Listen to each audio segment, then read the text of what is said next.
We are Arsenal. Wembley bound. We love Arsenal. Oh yes. We are Arsenal. No mercy.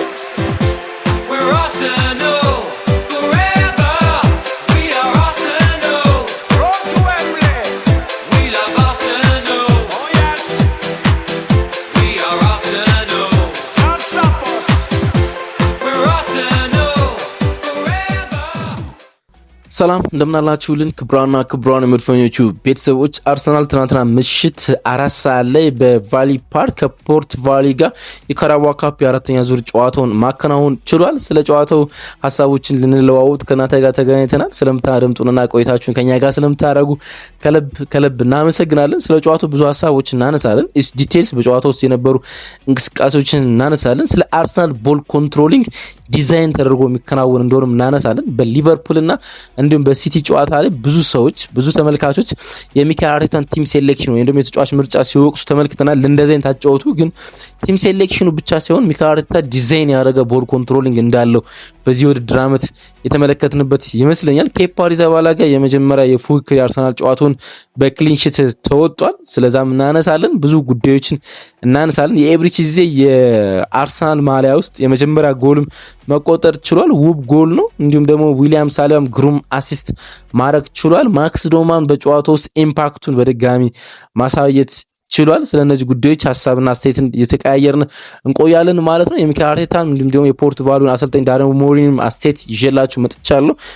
አብራችሁን ቆዩ። ደግሞ ዛሬ በአዲስ ኢንትሮ ወይም መግቢያ ነው የመጣ እንደወደዳችሁ ተስፋ እናደርጋለን። ዊ አር አርሰናል ዊ ላቭ አርሰናል እኛ አርሰናላውያን ነን፣ እኛ አርሰናል እንወዳለን የሚል አዲስ ኢንትሮ ሰርተናል። በጣም ድንቅ የሆነ ኤዲቲንግ እንደሆነ እንደወደዳችሁ ተስፋ እናደርጋለን።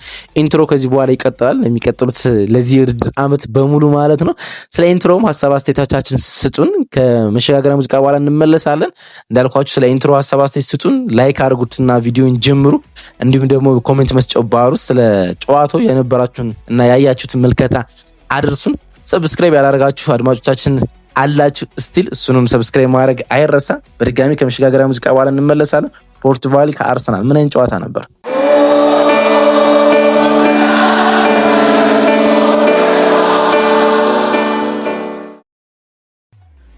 አርሰናል በሶስተኛው ዙር የሊግ ካፕ ወይም ደግሞ የካራባኦ ካፕ ጨዋታ ፖርት ቫሊን 2-0 ማሸነፍ ችሏል። ወደ ቫሊ ፓርክ አቅንቶ በጣም ብዙ የኳስ ቁጥጥር ድርሻ የነበረው እንዲሁም ደግሞ ከዳይሬክት ፓሶች ይልቅ በጣም ሪስክለስ ፓሶች በበዙበት ጥቂት አሰልቺ ነበረ። ግን ደግሞ አርሰናል አስፈላጊው ነጥብ ይዞ የወጣበት ጨዋታ ነበር። በአራተኛው ዙር በኤምሬትስ ከብራይተን ጋር እንደሚጫወት አርሰናል እርግጥ ሆኗል። ከላይናፑን ጀምር እስኪ ኬፓ አሪዛባላጋ የመጀመሪያ አርሰናል የፉክክር ጨዋታውን ማድረግ ችሏል። ደግሞ ክሊንሺት አስመዝግቦ ወጥቷል። ይሄኛው ጨዋታ ለክርስቲያን ኖርጋርድና ለኬፓ አሪዛባላጋ የውድድር ዘመኑ የመጀመሪያ ቋሚ አሰላለፍ ደቂቃቸው ነበር። ደግሞ ጨዋታውን በ90 ደቂቃ እንዲጨርሱ ተደርጓል። ቢን ዋይት፣ ዊሊያም ሳሊባ፣ ክርስቲያን ሞስኬራና ሉዊስ ስኬሊ በአርሰናል የተከላካይ መስመር ውስጥ በቋሚ አሰላለፍ ውስጥ የነበሩ ናቸው። ሉዊስ ስኬሊም ወደ ፈርስ ላይናፕ ውስጥ የመጣበት የመጀመሪያ ጨዋታ ነው በዚህ ውድድር ዓመት። ክርስቲያን ሞስኬራ የቀኝ እግር ተጫዋች ነው። ግን ሚካኤል አርቴታ በሁለቱ ሴንተር ባኮች አንዱ ግራ እግር እንዲሆን ይፈልጋል። አጥብቆ ነው የሚፈልገው። ግን ከዊሊያም ሳሊባ ጋር ይህን ክርስቲያን ሞስኬራን ማጣመር ቻለ። ግን በጣም ጥሩ ፐርፎርማንስ ነበረው። የሆኑ ደቂቃዎች ውስጥ ጥቂት ትኩረት ማጣቶች ውጭ በጣም ድንቅ ነበር። ቢን ዋይት ፊትነሱን ለመመለስ ወደ ቋሚ አሰላለፍ ተመልሷል። እናም ጥሩ ተጫውቷል። ክርስቲያን ኖርጋርድ የአማካይ ስፍራ ተጫዋች ነበረ። 2-8 ቁጥር አርሰናል ተጠቅሟል። ኢተን ንዋኔር እና ኤብሪች ኢዜን 2 አድቫንስ 8 ቁጥርን ከክርስቲያን ኖርጋርድ 6 ቁጥር ጋር መጫወት ችሏል። ቡካዮ ሳካ፣ ገብርኤል ማርቲኔሊ እና ሁለቱ መስመሮች ውስጥ የነበሩ ናቸው።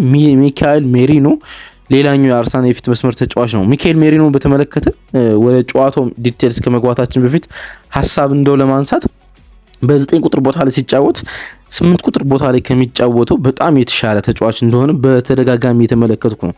አንዳንድ ተጫዋቾች ዘግይተው የአዲስ መጫወቻ ቦታን ሊለምዱ ይችላሉ። ግን ያ ቦታ ትክክለኛ ቦታቸው ሲሆን ትመለከታላችሁ። ድንቅ ፎልስ ናምበር 9 ነው።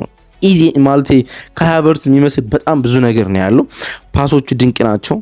በብዙ አጋጣሚዎች ከአንድና ሁለት አጋጣሚዎች በተጨማሪ ጎል እድሎችን ሲፈጥር ለቡድን አጋሮቹ ተመልክቻለሁና በጣም ድንቅ ፎልስ ናምበር ላይ ነው ከ8 ቁጥር ከሚጫወት ማለት ነው። እና ጨዋታውን የተመለከትኩ ምን እንደመጣለን ታውቃላችሁ? ጆኤልተን የኒውካስሉ የአማካኝ ስፍራ ተጫዋች ማለት ነው። ጆኤልተን ከአይንትራክት ፍራንክፈርት ወደ ኒውካስል ሲመጣ ከዓለማችን በጣም ጥሩ ፕሮሚሲንግ ነምበር 9ዎች ወይም ደግሞ የአጥቂ ስፍራ ተጫዋቾች እንደ አንዱ ነው ነበር። ግን በኒውካስል ቤት ውስጥ ጎል ለማስቆጠር የተቸገረ ኮንፊደንሱን ያጣ 9 ቁጥር ሆነ። ከዛ በኋላ ኢዲያው ወደ 6 ቁጥር አንዳንዴ ደግሞ 8 ቁጥር ላይ ሞከሩት፣ ፊት አረገ። በጣም ጥሩ መጫወት ጀመረ። ከዛ በኋላ እንደ አጥቂ እንኳን አይመለከቱትም። አጥቂ ባጡባቸው ሰዓት ካልም ዊልሰን እንዲሁም ደግሞ አይዛክን በሸጡባቸው ሰዓቶች እንኳን ሌላ ተጫዋች ነው እንጂ ፊት መስመር ላይ የሚጠቀሙት ጄልተን አይጠቀሙም። አጥቂ አይደለም ብሎ ማመን ጀምረዋል፣ እዛ ድረስ ማለት ነውና ፊት አድርጓል ለአማካይ ማለት ነው። ሜሪኖ ደግሞ እንደዛ ይሰማኛል፣ አጥቂ ነው አማካይ ሲሆን አጥቂ ነው በተቃራኒው ማለት ነው ከጄልተን። ግን በቃ አማካይ ላይ የምታሰልፈው ተጫዋች አይመስልም። ድንቅ የአጥቂ መስፈር ተጫዋች ግን መሆን ይችላል። 7ኛው ደቂቃ ላይ ነው እንግዲህ አርሰናል የመጀመሪያ ጎል የተቆጠረ በኤብሬች ኢዜ አማካኝነት የመጀመሪያ የአርሰናል ጎል ይሄ 27 ዓመት እንግሊዛዊ ኢንተርናሽናል ማስቆጠር ችሏል። በጣም ውብ ጎል ነው ማስቆጠር ይችላል። በጣም ውብ ጎል ማለት ነው። ጎል ጥቂት ለመግለጽ አርሰናል ረጅም ቢልድ አፕ ነበረው። ረጅም ጊዜ ኳሱን ሲነካካበት፣ ረጅም ስላችሁ በጣም የቆየ ረጅም ከ5 ደቂቃ በላይ ምናምን ኳሱን ሲነካካበት የቆየ አጋጣሚ ነበረ። ከዛ በኋላ ኳሱን ከረጅም መነካካት በኋላ ኢተን ንዋነሪ ስዊች አደረገው ከግራ መስመር ከቀኝ መስመር ወደ ግራ መስመር ስዊች አደረገው። ዋይድ ላይ የነበረው ማርቲኔሊ ኳሱን ያዘውና ወደ ቦክስ ለሚገኝ ሉዊስ ማይልስ ኬሊ ሰጠው። ሉዊስ ማይልስ ኬሊ የኤብሪች ኢዜን ሩጫ በጣም ስካን አድርጎ ነበርና ኳሱን ፍሊክ አድርጎ ሳይነካው የፖርት ቫሊን ተጫዋቾች ዲስትራክት አደረጋቸው፣ ረበሻቸው እና ኤብሪች ኢዜ ጎሉን አስቆጠረ። ጎሉን ሲያስቆጠር ታይሚንግ በጣም ድንቅ ነበር። አንድ ተች በቃው ነበረ። ከዛ በኋላ ሰውነቱን ያስተካከለበት መንገድ፣ አንግሉን የቀየረበት መንገድ፣ በቀላሉ ያስቆጠረበት መንገድ በጣም ውብና ማራኪ ጎል ነው ያስቆጠረ። አሲስቱ የማርቲኔሊ ሊሆን የሚችለው ግን ብዙ ድርሻ የተወጣው ሉዊስ ማይልስ ኬሊ ነው። ምክንያቱም ኳሱን ባይነካውም ዲስትራክትና ፖዚሽናሊ ኳሱን ሊነኩ የሚችሉትን የፖርት ቫል ተጫዋቾች ሲረብሽ ተመልክተነዋል ማለት ነው። ከዛ በኋላ ሌላ የኢተን ዋኔሪ ሙከራ 11ኛው ደቂቃ ላይ ተመለከትን። ቢን ዋይት በግራ እግሩ ውስጥ ላይ ቦክስ ውስጥ ለነበረው ኢተን ንዋኔሪ ሰጠው። ኢተን ንዋኔሪ ሃፍ ስፔስ ውስጥ ነው ኳሱን ተቀበለና ኳሱን ሞከረው፣ ግን ብሎክ ሆኖ ወደ ኮርና ወጣ። እሱም ጥሩ አጋጣሚ ነበረ። ከዛ በኋላ የአርሰናል ፍጹም የሆነ የቦል ኮንትሮሊንግ ነበረ። በጣም ፍጹም የሆነ ስላችሁ ፍጹም የሆነ ሳይድ ፓስ የበዛው የአርሰናል የተከላካይ ተጫዋቾችና ክርስቲያን ኖርጋርድ ረጅም ሰዓት የሚቀባበሉት ስፔስ ያጣበት እርግጥ በሚኬል አርቴታ ብቻ ዲዛይን የተደረገ አይደለም። እርግጥ የሚኬል አርቴታ ጨዋታ እንደሆነ ያሳውቃል። ይሄኛው ማለት ብዙዎች በቲም ሴሌክሽን ሚኬል አርቴታን የተጠየቁ በፕሌየር ሴሌክሽን ወይም በተጫዋች ምርጫ በሲቲ ጨዋታ በቶተንሃም ሆትስፐር ጨዋታ ሲተቹት እንደነበር አውቃለሁ። ምክንያቱም እንደዛ የተጫወተው በመረጣቸው የተጫዋቾች ምርጫ ነው ብለው ስለሚያስቡ ማለት ነው። ትናንትና ግን የተረዱት እሱን አይደለም። በፕሌየር ሴሌክሽን ሲሆን አርሰናል ዲዛይን እያደረገ ይመስለኛል የተቃራኒ ቡድን ተጫዋቾች ጥቃት እንዳይፈጽሙበት ፍጹም የሆነ ቦል ኮንትሮሊንግ ወይም ደግሞ እነሱን ኳሱን እንዲያገኙት የሚያስችል ሪስክ ለስ የሆነ የኳስ ቁጥጥር ድርሻን መውሰድ የፈለገ ይመስላል። ለዛ በፖርቱጋል ያዩት እሱን ነው። ፖርቱጋል ጨዋታውን ሲጀምር 5-3-5-2 ይመስል ነበር፣ ግን በጨዋታው ሂደት ውስጥ የተመለከትኩት ወደ 5-4-1 ሲቀየር ነው። በጣም ኮምፓክት ሲሆን ሚኬል አርቴታ ቃል በቃል ሱፐር ኮምፓክት ነው ያላቸው። በጣም ኮምፓክት ነበር፣ ጥቅጥቅ ብሎ ይከላከሉ ነበር ብሏቸዋልና ጥቅጥቅ ብሎ ይከላከሉ ነበር። የአርሰናል ኳሶችን በአብዛኛው ሪስክለስ ነበሩ። 35ኛው ደቂቃ ላይ ኢዜ ሁለተኛ ጎል የማስቆጠር እድል ነበሩ፣ ደግሞ ያስቆጠሩ ይገባል ብዬ አስባለሁ። ሚካኤል ሜሪኖ በዚህ እንቅስቃሴ ከተመለከታችሁ ለምን ለ9 ቁጥር ቦታ ላይ ለፎልስ ናምበር 9 በጣም ምቹ ተጫዋች እንደሆነ በደንብ የምትገነዘቡ ይመስለኛል። ምክንያቱም ኳሱን ሚካኤል ሜሪኖ ከተቀበለ በኋላ ኳሱን የሰጠበት መንገድ ለኢዜ በጣም ግሩም ነው። ኢዜን 1-1 ከበረኛው ጋር እንዲገናኝ ያደረገው ኢዜ ስፔስ አልነበረውም። ቀጥታ ኳሱን ሲመታው ከበረኛው እንዲመልሰው አስችሏል። ከዚህ የተሻለ ማድረግ ይጠበቅበት ነበረ፣ ግን ጎሉ ሳይቆጠር ቀረ። ከ40ኛው ደቂቃ በኋላ አካባቢ ፖርቱጋሎች ትንሽ መንቀሳቀስ ጀመሩ፣ ኳሱን መያዝ ጀመሩ። ከ40 እስከ 45ኛው ደቂቃ ላይ 2 ኮርነሮች ማግኘት ቻሉ፣ ወደ አርሰናል ቦክስ መግባት ቻሉ። የአርሰናል የቦል ኮንትሮሊንግ ድርሻ መልሰው ሲወስዱት መመልከት ይቻላል። የመጀመሪያው አጋማሽ በዚህ መንገድ ተጠናቀቀ። ሁለተኛው አጋማሽ ሲጀምር አንዳንድ ቅያሬዎች ይኖራሉ ብለን ገምተን ነበረ። ምክንያቱም ቡካዮ ሳካ ለምን እንደገባ እንረዳለን። ብዙ ሰዎች ለምንድን ነው ምክንያቱም ጨዋታው ላይ ጉዳት አጋጥሞት ነበረ፣ በጣም ከባድ ጉዳት የሚመስል። ከዛ በኋላ እርግጥ ተጫውቷል። ሚኬል አርቴታም ከጨዋታው መጠናቀቅ በኋላ ለኒውካስሉ የፕሪሚየር ሊግ የሚቀጥለው ሳምንት ጨዋታ እንደሚደርስ ተናግሯል፣ ሰላም እንደሆነ። ግን እኔ እረዳለሁ ለምን እንደተጫወተ ማለት ሚካኤል አርቴታም ሊያብራራው ሞክሯል። ቤን ዋይት እና ቡካዮ ሳካ የመጫወቻ ደቂቃ ያስፈልጋቸው እንደነበረ መናገር ይችላል። 60 ደቂቃ የግድ መጫወት ነበረባቸው ፊትነሳቸውን ለመመለስ ብሏል። ፊትነሳቸውን ብቻ ሲሆን ስለ ሳካ ሲያወራው ምን አለ መሰላችሁ? ቃል በቃል ስለ ሳካ ሲያወጣ የመጫወቻ ደቂቃ ያስፈልገዋል ነበር አለ። ኢት ዋዝ ፕላኒንግ 60 ሚኒት ቱ ፕላይ አለና ቢያንስ 60 ደቂቃ መጫወት ነበረበት። ወደ ሪትም መመለስ ነበረበት። የለመዳቸው ሙቭመንቶች፣ ድርጊቶች፣ ፓሶች፣ ድሪብሊንጎችና ሹቶች ለማድረግ የራስ መተማመኑን መመለስ ነበረብን ከኳስ ጋር። እሱን ለማድረግ የመጫወቻ ደቂቃዎች ያስፈልጉት ነበር። ለዛ ነው ያጫወት ነው አሉን። ቤን ዋይትም በተመሳሳይ መንገድ እንደሆነ ያስታውቃል። በጨዋታው ውስጥ የተሰለፈበት መንገድ ሁለተኛው አጋማሽ እንደተጀመረ ኢተን ንዋኔሪ በጣም ድንቅ ሙከራ ግን ብሎክ የተደረገ ወዲያውኑ ብሎክ የተደረገ ሙከራ ነው። ከብሎክ ቢያልፍ ኳሱ ጎል ሊሆን የሚችል ሙከራ መሞከር ቻለ። 65ኛው ደቂቃ አካባቢ ላይ የአርሰናል የመጀመሪያ ቅያሬ ተደረገ። ሳካ ወጦ ማክስ ዶማን ወደ ሜዳ ገባ። ማክስ ዶማን ባለፈው ሳምንት ቅዳሜና እሁድ ማለት ነው ለአርሰናል አንደር 21 ኳስ ሲጫወት በጣም ግሩም ጎል እንዳስቆጠረ ይታወቃል። ከዛ ጎል በኋላ ነው ወደዚህኛው ጨዋታ የመጣ። ሚካኤል አርቴታ ከዚህኛው ጨዋታ አስቀድሞ ስለ ማክስ ዶማን ሲጠየቅ የሱን የጨዋታ ደቂቃዎች መመጠን አለብን ብለዋል እና በተለያዩ ቡድኖች ውስጥ እየተጫወተ ይገኛል ብለዋል እና በአርሰናል አንደር 90 አንደር 21 በዋናው ቡድን እየተጫወተ የሚገኘው ማክስ ዶማን እናም በተለያዩ ቡድን ስለሚጫወት የመጫወቻ ደቂቃው መመጠን አለብን ብሎ ነበር። ተቀይሮ ገባ። ለአርሰናል በታሪክ ውስጥ በእድሜ ትንሹ የሊግ ካፕ ተጫዋች ወይም ደግሞ የካራባ ካፕ ተጫዋች ሆኖ ተመዘገበ። በእሱ እድሜ ከሱ እድሜ በታች ለአርሰናል በቋሚ አስተላለፍ የተጫወተ ምንም አይነት ተጫዋች የለም በሊግ ካፕ ወይም ደግሞ በኤፍኤል ማለት ነው። እና ሙቭመንቶችን መመልከት ቻልን፣ እንቅስቃሴዎቹን መመልከት ቻልን። እነዚያ ፍሊኮችን በድጋሚ ሲያረጋቸው ተመለከትን። ሁለተኛ ቅያሬ ተከናወነ። 70ኛው ደቂቃ ላይ ሚካኤል ሜሪኖ ወጥቶ ቪክተር ኬሬሽ ገባ። ቤን ዋይትም እንዲሁ ወጥቶ ጋቢ ማጋለሽ ወደ ሜዳ ገባ። ይሄኛው የጋቢ ማጋለሽ ወደ ሜዳ መግባት ተከትሎ አንደኛው የአርሰናል አምበል መሆን ቻለ። ሁለተኛው ክርስቲያን ሞስኬራ ወደ ቀኝ ተከላካይነት ቦታ ተቀየረ፣ የቤን ዋይት ቦታ ላይ ማለት ነው። ይሄኛው ቅያሬ እንደዛ ማድረግ ቻለ።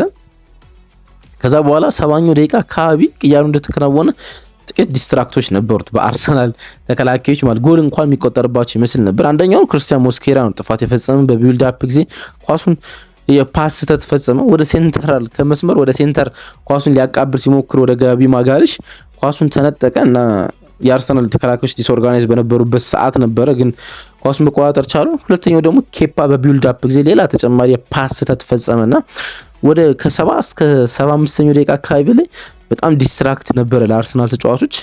78ኛው ደቂቃ ላይ ኬሪሽ ወይም ደግሞ ቪክተር ኬሪሽ ጎል ሊያስቆጥርበት የሚችል አጋጣሚ ነበር። ደግሞም ለእኔ ሊያስቆጥረው የሚገባ ነበር ብዬ አስባለሁ። የማክስ ዶማን እይታ፣ ቪዥን፣ ፓሲንግ ማመናችሁም ይሄ ጎል ተቆጥሮ ቢሆን ዛሬ ርዕሶች ሁሉ የሚዲያዎች የፊት ገጽ ሁሉ የማክስ ዶማን ይሄኛው አሲስት ስለመሆኑ ምንም ጥያቄ አልነበረኝም። ከጥልቅ ነበረ ከዋይድ የቪክተር ኬሬሽ ሩጫ እንዴት እንደተመለከተው ማመን ይከብዳል። በጣም ግሩም ፓስ አረገለት። ከበረኛው ጋር ከመገናኘቱ በፊት ኳሱን ሲሾቱ ብሎክ ከኋላው የመጣው ተጫዋች ብሎክ አድርጉት። ኳሱ ወደ ኮርና ወጣ። የቪክተር ኬሬሽ ለማስቆጠር ተቃርቦ ነበር፣ ግን አሲስቱ እና ኳሱን የሰጠበት መንገድ ግን ለማመን በጣም የሚከብድ ነው። የቪክተር ኬሬሽን ራኒንግ በዛ መንገድ መመልከት ከዋይድ ሆኖ መመልከት የሚቻል አይመስለኝም። እሱን ተመለከትን። 80ኛው ደቂቃ አካባቢ ላይ ማርቲኔሊ በሊያንድሮ ትሮሳርድ ወጣ። ኤብሬች ኢዜም በራይስ ወጣ።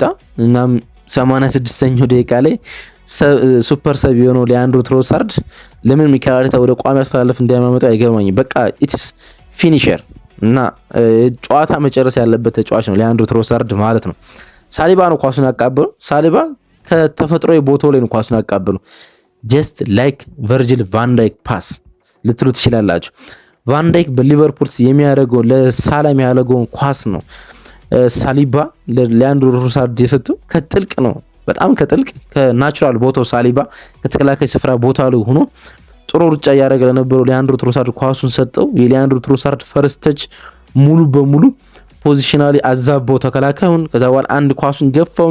ከዛ በኋላ ሪቨርስ አንግል ላይ ማስቆጠርበት ከሚገባው ተቃራኒ አንግል ላይ ግሩም ጎል ከቦክስ ውጭ ማስቆጠር ቻለ ማለት ነው። በጣም ግሩም ጎል ነው ያስቆጠረው። ደግሞ ጎል ነው ያስቆጠረበት እንቅስቃሴም ውብ ነበረ። የአርሰናል ፖርት ቫሊ ጨዋታ እንዲህ አይነት መልክ ነበረው። 81% የኳስ ቁጥር አርሰናል ነበረው። 19% የኳስ ቁጥር ብቻ ፖርት ቫሊ ነበረው። በጣም የበዛ የቦል ኮንትሮሊንግ ጨዋታ ነበረ። የበዛ እና ጥቂትም አሰልቺ የሚመስል ማለት ነው። ሳይድ እና ዲያጎናል ፓሶች አብስተው የበዙበት ጨዋታ ነበረ። ሚካኤል አርቴታ ከጨዋታው በኋላ ስለ ሳካ ቅድም ያልኳችሁን ለምን የመጫወቻ ደቂቃ እንዳስፈለገው መጫወቻ አለ። ስለ ኢዜም ተመሳሳይ ነገር ተጫውቷል። ሂ ፕሌይድ ቨርቲካሊ አለ። 5-4 እየተጫወቱ ነበረ። ስለዚህ ስፔስ ማግኘት በጣም ከባድ ነበረ፣ ግን እሱ ኢንተለጀንት ስለነበረ ያን ስፔስ ከቦክስ ውስጥ አግኝቶ ጎል አስቆጠረ። ተጨማሪ ጎል የሚያስቆጥርባቸው እንቅስቃሴዎች ነበሩት፣ ምክንያቱም በ3-4 የማጥቃት አክሽኖች ውስጥ በግልጽ ሲሳተፍ ተመልክተነዋል ሲል ለኤብሪች ኢዜ ያለውን አድናቆት ሚካኤል አርቴታ ሲናገር ከጨዋታው በኋላ ማድመጥ ችለናል። ሌላ ሚካኤል አርቴታ ከጨዋታው በኋላ ከተናገራቸው ነገሮች ከብራይተን ጋር በአራተኛው ዙር ስለመገናኘታቸው እንዲሁ ተጠይቆ ተናግሮ ነበር። በጣም ከባድ ጨዋታ ይሆናል፣ ግን ጨዋታው በሜዳችን የሚከናወን ነው። እሱ ደግሞ አድቫንቴጅ ይሆንናል። ቢሆንም ግን ከብራይተን ጋር መጫወት ቀላል አይደለም ሲል ነው ሚካኤል አርቴታ መናገር የቻለው። ዳረን ሞሪ የግዙፉ እና ጥቁሩ የፖርት ቫሊ አሰልጣኝ ምን አለ መሰላችሁ ከጨዋታው መጠናቀቅ በኋላ ዛሬ የተጫወትነው በእንግሊዝ ብቻ ሳይሆን በዓለም ምርጡ ክለብ ከሆነው አርሰናል ጋር ነው። በጣም ትልቅና ከፍተኛ ደረጃ ላይ ካለ ቡድን ጋር ተጫውተን አቅማችን በፈቀደ መልኩ ሜዳ ውስጥ በወኔና በከፍተኛ ተነሳሽነት ተጫውተናል። ዛሬ ባሳየነው ነገር በቡድኔ በጣም ኮርቻለሁ፣ ምክንያቱም ተጋጣሚያችን ሌላ ክለብ ሳይሆን አርሰናል ነው። በመሆኑ ከእነሱ ጋር በዚህ ልክ መጫወት ለእኛ ትልቅ ኩራት ነው። እኛ ጋር ያደረገውን ነገር በየሳምንቱ ሁሉም ቡድኖች ጋር ማድረግ የሚችል ቡድን ነው የሚካኤል አርቴታ አርሰናል ሲል ነው አድናቆቱን ለአርሰናል መስጠት የቻለው። የካራባ ካፕ የአራተኛ ዙር ድርድሮች ወጥተዋል በሙሉ ማለት ነው። ስዋንሲ ሲቲ በሜዳው ከማንቸስተር ሲቲ ጋር ጨዋታውን ያከናውናል በዌልስ። እንዲሁም ካርዲፍ ሲቲ ከዌልሱ ሌላ ቡድን ጋር ጨዋታውን ያደርጋል። ይሄኛውን ሎጎ ልለየው አልቻልኩም። ወልቭስ ከቼልሲ ጋር ጨዋታ ያከናውናል። እንዲሁም ግሪንስቢ የማንቸስተር ዩናይትድን የጣለው ቡድን ማለት ነው በድጋሚ ማለፍ ችሏል። ከብሬንፎርድ ጋር ጨዋታውን ያከናውናል። ኒውካስል ዩናይትድ ከቶተንሃም ሆትስፐር ጋር ይሄኛው ከሚጠበቁ የአራተኛ ዙር የካራባ ካፕ ጨዋታዎች አንዱ ነው። ሊቨርፑል በአንፊልድ በድጋሚ በሶስተኛው ዙርም በአንፊልድ ነው የተጫወተ። በአንፊልድ ከክሪስታል ፓላስ ጋር ጨዋታውን ያከናውናል። በዚህ ሳምንትም ከክሪስታል ፓላስ ጋር የሊግ ጨዋታ አለው። ዊካምቢ ወንደረስ ደግሞ ከፉላም ጋር ጨዋታቸውን ያከናውናሉ በአራተኛው ዙር። እነዚህ ጨዋታዎች የሚከናወኑት ኦክቶበር 27 ነው ወይም ደግሞ ጥቅምት 27 በፈረንጆቹ አቆጣጠር ማለት ነው። አብራችሁን ስለነበራችሁ ከልብ እናመሰግናለን። ፖርት ቫሊ ከአርሰናል በቫሊ ፓርክ ያደረጉትን ጨዋታ ለእናንተ አደረስን። ስላዳመጣችሁን በድጋሚ ከልብ እናመሰግናለን። ጨዋታውን የተመለከታችሁት ጨዋታው እንዴት ነበረ? የእናንተ ማን ኦፍ ዘ ማች እንዴት ነበረ? እሱን ጻፉልን። ከልብ እናመሰግናለን። መልካም ቀን ይሁንላችሁ።